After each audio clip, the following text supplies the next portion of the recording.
Hey guys, Ryan here, and welcome to the Mental Card Read Revealed video. And before we get into the execution of the trick, I just want to quickly mention that I know there's a wide range of people watching this video with varying mentalism and magic experience, all the way from the raw rookie who's never done a magic trick or mentalism effect in their life, all the way up to the professional level magician or mentalist. And the reason I bring this up is because it's very difficult to teach a magic or mentalism trick when you have varying skill levels of people watching. So what we decided to do with this one is to meet somewhere in the middle. So if you're already experienced, this effect might be somewhat basic to you, and you might already have something similar that you're using already. Now, of course, you can still watch this to brush up, but even if you do decide to skip it, don't worry, we do have other things in the pipeline that we'll be sending you later on that you'll absolutely love. And even if you are a beginner, I still believe that if you're a fast learner and have a couple of hours of practice time, you can be performing this trick as soon as tonight, but that doesn't mean you should be. Even after you have the mechanics of this, or really any trick down, you should spend just as much time working on your delivery and your presentation of the trick or effect. Presentation and creativity is what separates the amateurs from the pros. We could take this mental card read trick and give it to Criss or David, and Criss Angel or David Blaine is who I'm referring to. And by the way, they both have versions of this trick in their arsenal. But if anyone saw them do this trick, it would be absolutely breathtaking. That's because they take each trick and effect and they are creative with it. They make it their own, and they're constantly working on that presentation. Alright, most magic and mentalism, once you know the secrets and mechanics of how it's done, it's really very basic and simple. It's all about the presentation, the delivery, and how you sell it to your audience. Now, I know I'm going off on a bit of a rant here, but I want to make it clear, especially to the rookies, we can and will at Master Mentalism show you a ton of killer magic and mentalism, the same stuff you see being done on TVs by guys like Criss Angel and David Blaine and David Copperfield and Derren Brown. But if you want to perform at anywhere near their level, it's going to take some practice, not only on the execution of the tricks, but on the presentation and on your personality and your ability to sell what you're doing to your audience.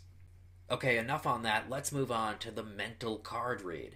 You're about to learn how you can produce a normal deck of playing cards and ask a spectator to cut the deck anywhere they like. They remove the card they've cut to without letting you see it, and they concentrate on its design. After a few moments of concentration, you announce the exact card they've chosen as if you've read their mind. Alright, so let's reveal exactly how it's done. You'll need a normal deck of cards, but you need to arrange them in a special order. Magicians and mentalists refer to this as a stacked deck. One of the easiest and most effective methods for stacking a deck is the Stebbins system. In this system, each card has a value. A jack is valued 11, a queen 12, and a king 13. All the other cards take on their respective value. So a 4 is valued 4. A 7 is what? A 7, right? And so on, alright? And the ace is valued 1. The suits are also arranged in the order clubs, hearts, spades, diamonds. The easiest way to remember this is by the word chased with the vowels dropped out. So clubs, hearts, spades, diamonds. So the way it works is you start with any club, and then for the next card in the stack, you add 3 to its value and make it a heart. For the next, add 3 again and make it a spade. And then for the next card, add 3 again and make it a diamond. In that order, clubs, hearts, spades, diamonds. And then when you get to the end, to the diamonds, you start up again with clubs. So when you're adding 3 to 11, 12, or 13, that's when it gets a bit tricky, because then you need to subtract 13 from the total to get the value from your next card. So let me say that part again, because it gets a little bit confusing. When you're adding 3 to either 11, 12, or 13, you need to then take that total and subtract 13 from it to get the value of the next card. And remember, jack is 11, queen is 12, and king is 13. So if we have a queen of clubs, we'd have a queen, which is 12, and we'd add 3. So that would be 15 for our total. And then remember, since it's a jack, queen, or king, we have to subtract 13. So 15 minus 13 equals 2. So our next card will be a 2, and since the queen was a club, the next suit on deck is hearts. Remember, chased. Clubs, hearts, spades, diamonds. Therefore, the next card would be the 2 of hearts. And the system repeats like this until the whole deck is stacked. All right, so for example, if you started with the 3 of clubs, the stacked order would be the 3 of clubs. We're going to add 3 to that. That gives 6. And after clubs is hearts. The next card is the 6 of hearts. The next one is, hopefully you can shout it out by this point. All right. It's the 9, because we add 3 to that 6, giving us 9. And the next suit is spades. So 9 of spades. All right. So next we have the queen of diamonds. And this is where it gets even more tricky, because remember, the queen is 12. So when we add 3 to the 12, we get 15. But now we need to subtract 13, giving us 2. So we have 2 in the next suit. We start over. We were at diamonds with the queen, so we start over at the beginning of chased, which is C, clubs. So the next card is 2 of clubs. Then we go to the 5 of hearts, right? And then the 8 of spades, and so on. And you'll want to place the cards face up as you stack them. Now, I completely understand if this is a bit confusing at first, but remember, you can watch this video as many times as you need to, plus I've included a quick cheat sheet that you can print out, and that should help a lot, especially if you're a visual learner. Okay, so now you should have your deck stacked and ready to go, so let's move on. When displaying the deck to your spectator, make sure you fan them and let them see the faces of the cards. And don't make a point of this, just fan them as you say, this is a normal deck of cards, all right? Whatever you do, don't say, as you can see, they're in no particular order. Statements like this should be implied non-verbally. This is important. Later on, if the spectator tries to reconstruct the trick and work out how it was done, if they can remember you casually spreading the cards, they'll discount any theories about the deck being in a special order, or perhaps all the same card. Alright, so next you want to put the stacked deck face down on the table and invite a spectator to cut the deck anywhere they like. Get them to place the top half of the deck face down next to the bottom half, and invite them to take the top card from the bottom deck and keep it a secret. Pick up the bottom half of the deck, place it on the top half, then pick up the whole deck. You now need to glance at the bottom card on the deck, all right? And there are a couple of ways of doing this.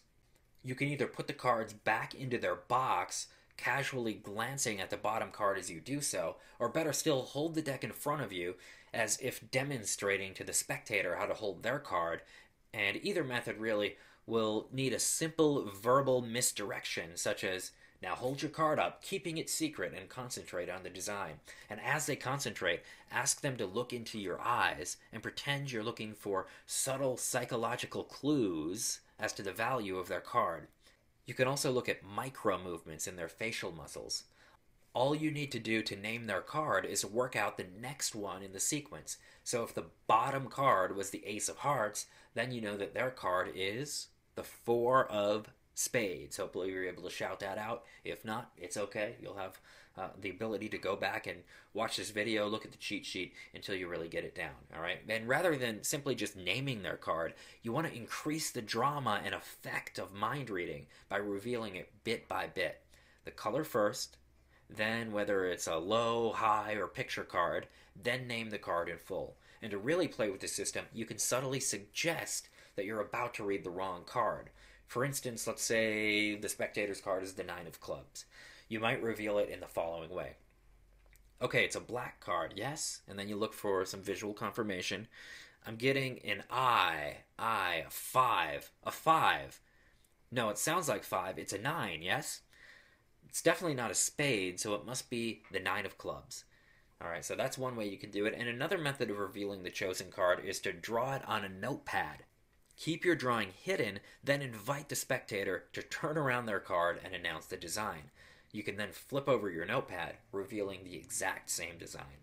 This is a terrific routine, and with a little thought, the Cy Stebbins stack can also be used for many other mind-reading effects. You'd be amazed with the amount of creative tricks and effects that professional magicians and mentalists do with the exact stack deck that you've just learned, and with a little practice that you'll become very proficient at.